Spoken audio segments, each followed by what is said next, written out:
Hey, in front of me is XIAOMI Redmi 10A, and today I would like to show you where you can locate all text correction options on this XIAOMI.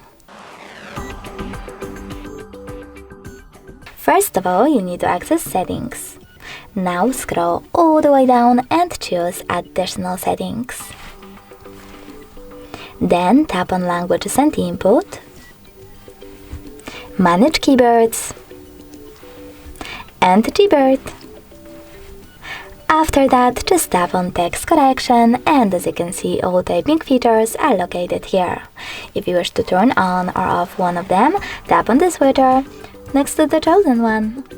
Thanks so much for watching. If you enjoyed this video, don't forget to leave a like, comment, and subscribe. Bye!